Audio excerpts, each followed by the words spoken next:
One of the driving costs in a warehouse is finding things. You know, you spend a tremendous amount of your money in running a warehouse paying people to look for things. Yeah. And so knowing that, I built this device. It's a very simple device. You know, if you turn it on, it looks ridiculous, really. It's the 2 lines of text, you know. You can scroll, the light comes on, that's it. But the key thing about this crazy-looking device is that it's connected to the internet. Okay. It's an IoT device, an Internet of Things device. And what does being connected to the internet really mean?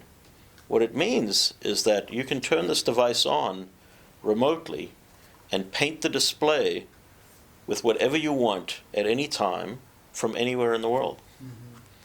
So if you think about that in terms of a warehouse and looking for things, that means that you can have these in different places of your warehouse and you can activate them and get them to give messages at any time about what's going on in the warehouse. So for example, you might think of a pick-to-light situation where you've got a whole bunch of, you know, racks, indistinguishable items on the racks, and a picker is trying to figure out which one he needs to go and pick.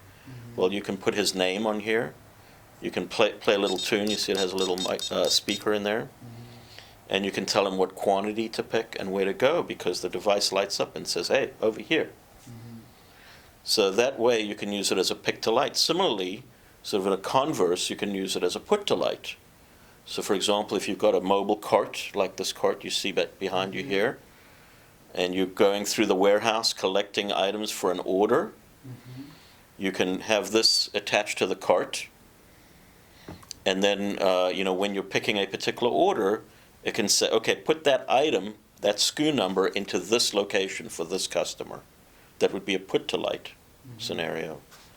So those are so there's some basics, but of course you can use it for kitting, right? If you're in a manufacturing environment and you've got 5 different items you need to assemble, well, you might have one of these, each of those 5 locations telling you which piece to pick.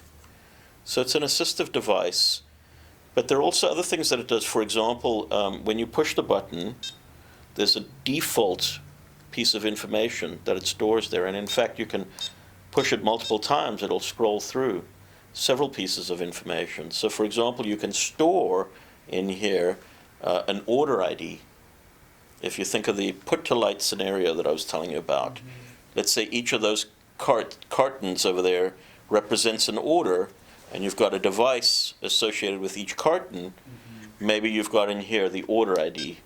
And then maybe you push the button again, it's got the shipping information for that order. That way you know, okay, this is going UPS, got to expedite it, or it's got to go in that lane, it's going UPS. Or maybe right at shipping time, right? You're getting close to the shipping cutoff.